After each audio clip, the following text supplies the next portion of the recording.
Thank you very much, Speaker. Yesterday, the President of the GNU spent a considerable time saying that our input and contribution during opening of Parliament debate was playing the man and not playing the ball. The President wrongly said that we previously insulted him by saying that his father was a police officer during the dark days of apartheid, and that even when such is a fact, he is proud that his father was a law enforcement officer of apartheid laws. Let's put the facts right in front of this Parliament. We never ever have made any reference to President's father in this Parliament, and even if we did, it would have been a statement of fact and not insult. To say someone's parent is a nurse, it will never be used as an insult. To say someone else's parent is a police officer can never be used as an insult. You said, spoke about your father in order for you to drag my grandmother unfairly so, because my grandmother has got nothing to do with what I'm doing here. So I want to state it very clear that, President, we respect each other and will continue to engage each other robustly. Secondly, Parliament and political work in general is not for soft-skinned people who will use all languages to complain whenever we give fair but robust and direct characterization of their political conduct. Here we speak truth and nothing else but the truth. In our characterization of the ball which you spoke about here, which you said we must play, we will also characterize the players to have a fuller picture of both subjective and objective political and ideological conditions. You can never only play the ball without understanding the strengths and weaknesses of the player. We will also welcome, and this we did at a number of times, we welcomed and tolerated whosoever does that against us. When we get criticized by your side, even sometimes the political amateurs like Butima Namel, who come and attack us personally, we never respond to them. We never cry because we are not crybabies. We fight because we are fighters. Instead of crying, we fight. In politics, the individual's personal character is key to historical developments. Otherwise, why is there Nelson Mandela Day? The individual strength of Mandela is what we are drawn to reflect upon, learn from him as a leader, but more broadly as a human being. It is a fact that in light of the government of national unity, which originate from the white capitalist establishments, we needed to appreciate your own historical involvement with these white people. And a close attention to your personal political journey gives testament to the suspicion that this government was not actually created now. It came from long time ago because you were made a project long time ago. When we say you did not go to Robben Island when your peers went to Robben Island, how can that be an insult? When we say you wrote a letter and said they planted communist ideas in your head to the police, how can that be an insult? To tell the truth is the greatest respect we give to a sitting president. It is a constitutional requirement that you must be held accountable, scrutinized about the decisions you make. Please take your seat. There is a point of order. Honourable Dlakudi.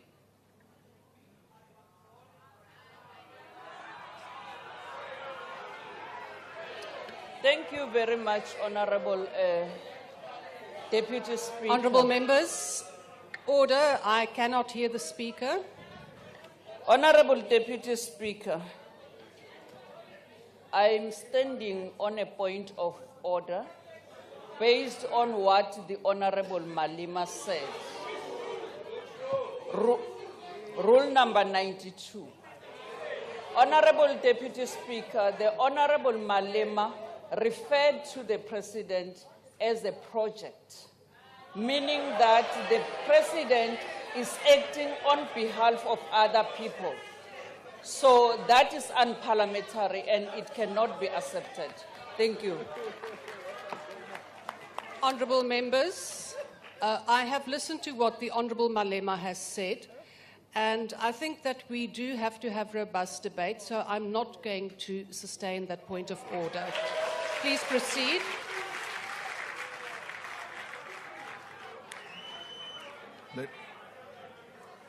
To tell you the truth is the greatest respect we give to a sitting president. It is a constitutional requirement that you must be held accountable, scrutinized about the decisions you make. Thirdly, we have read and will never argue with you when you say we must read more books about NUM. Reading is a very nice thing to do. There are many books that we have read in relation to the formation of NUM. And we want to state very clear here that you read and called names of individuals who formed the NUM, which we say it was a project of the Oppenheimers. These individuals are all flourishing, with you being a billionaire, yet the mine workers' conditions continue to be worse. How do you form a union to go and save the workers, but the people who formed the union themselves are the ones who are succeeding, yet the mine workers are struggling? Mine workers in South Africa constitute to be the most exploited section of the working class in South Africa. Mine workers continue to be the most underpaid workers in South Africa compared the amount of wealth they extract from beneath our soil. Mine workers continue to stay in horrible conditions and informal settlement without water, roads, toilets, and without basic necessities. Mine workers continue to be the biggest victims of loan sharks, and with the biggest loan shark being Capitec. Mine workers continue to perish in occupational accidents. Solomon Nyerenda, Yvonne Mniz, and Priti Winnie Nkambule are still trapped inside a container in Lily Mine after the accident that happened in 2016, 8 years ago. Mine workers continue to live in communities defined by high levels of crime. When the mine workers protested for a minimum wage of 12,500 per month in Marikana 12 years ago, you as a director and a shareholder of London Mine, you did not take the side of the workers. You called for concomitant action, and 34 workers were massacred by the ANC government in Marikana. If you formed the union for these workers, why is the conditions remaining the way they are? The union was formed to suppress those workers. The conditions of mine workers in South Africa is applicable to many other categories of workers in South Africa. A lot of workers in South Africa live in absolute poverty, and there is no hope that their condition will change under GANU. If the history and fiction that you tell about the NUM and mine workers is anything to believe, why are mine workers still trapped in the condition they find themselves in today? Mr. President, it is almost a year since you went to Hammanskraal in June 2023 to admit to the people that you failed them after 31 people died after the cholera outbreak. To this day, the people of Hammanskraal still do not have clean, drinkable water. How can the president go into a place and find a crisis, and when he comes out of that place, the crisis remains? It doesn't only remain, it becomes worse. President, you went to Alexander and promised people 1 million houses. When we remind you that you promised people 1 million houses, you are going to say it's an insult. It's not an insult. Ke nnete. Le tsamaile lo botsa batho maka ba Alexander la re le tla ba fa 1 million houses. le mamotlhale le ntlo e tia le shidi a sanga ya gagiwa after we ile kwa president wa botsa batho maka wa rutlo ba fa dintlo o tsamaile mo le minister Mkhunu la ya Giyane la fitla la botsa batho ba Giyane la re you are going to get water and if you don't get water action is going to be taken. What action? Minister Senzo Mkhunu is still a minister. If there was any action, it was supposed to be on him because the people of Giyane don't have water. Banu ba Giyane balaba mate, and you went to promise them water and you did not give them water. Here in Cape Town, you came here and established anti-gang unit. You said you are going to fight gangsterism here in Cape Town. After you left, the situation became even worse. Today, there are more police stations that are found here in the Western Cape, in Cape Town, which are involved in contact crimes. 4 out of 10 police stations in South Africa are found here, which are affected by drugs and gangsterism, which you said you formed a unit to deal with. You went to Mafike and called an imbizo and said the people must come and express themselves.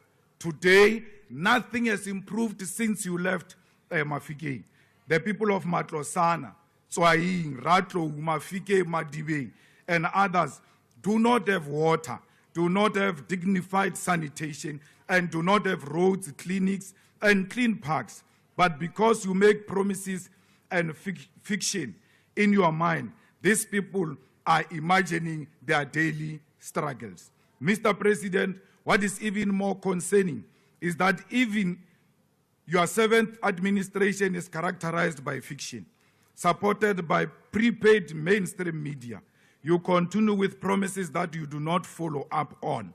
Just recently, you went to the people of Kariega in Nelson Mandela Bay Metropolitan Municipality and promised them temporary houses in 30 days after they suffered recent floods.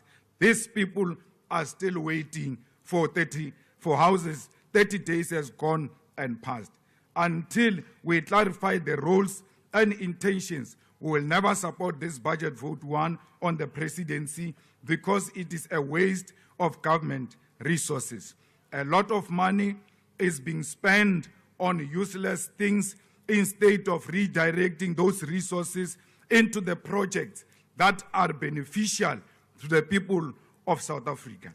We don't understand why did you take intelligence and put it in your office instead of going to take the water crisis project of Hammanskraal and make it a presidential responsibility and deliver water. Let that water crisis sit in the office of the president if you mean it. We don't have a crisis of intelligence. That thing is imagination. The crisis is water in Giyane. Why is water not in the office of the president? Because that's what we are faced with. Why is crime not in the office of the president? You have something called evaluation and monitoring, which can monitor itself. How can it monitor other ministries? It has got no capacity to monitor itself. So we are making a call that instead of having these useless departments in your office, bring police in your office, because crime is a serious issue in South Africa. Children are being killed, women are being raped. Those are matters that the president should be occupied with and be worried about. Not this thing of wanting to be with your faction in your office, even when it is not helpful to you. Let's take serious responsibilities into the office of the president. Let us reduce the cabinet and do away with deputy ministers. What you did to Honorable Sihle Zikalala is painful, that thing. When you see Sihle sitting down on a chair and that white man of a minister sitting next to him, but we fall Instead of just removing Sihle and closing that deputy ministry, you humiliate him in a manner you have done. Deputy ministers do not have a role to play. They are unnecessary. We put a lot of money in the offices of deputy ministers who are not even known by anyone. They walk around with bodyguards and people start asking themselves as to who is this one now with bodyguards. So we can save a lot of money by reducing cabinet, by removing deputy ministers.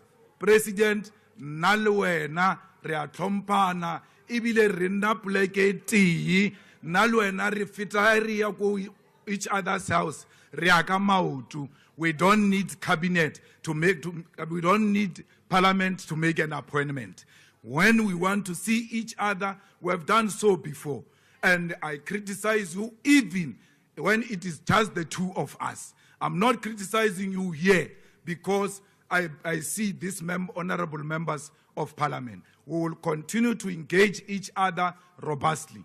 You asked me a question and said, where were you? It was biologically impossible for me to be there. So don't question me. Go and question my mother and my father why I was not there. But when the time came, I showed up. And when the time came, I never sold out.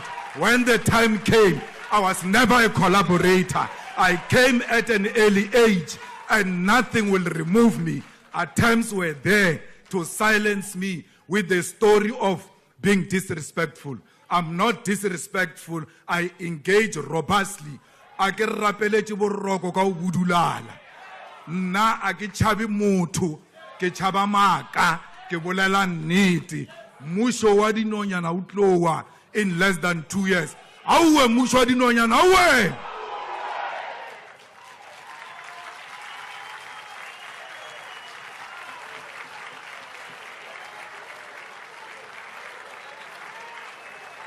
Honourable members, order. Honourable Malema, I did allow you to go over your time, so the 1 minute 40 seconds will then be taken from the next speaker from the EFF. I now invite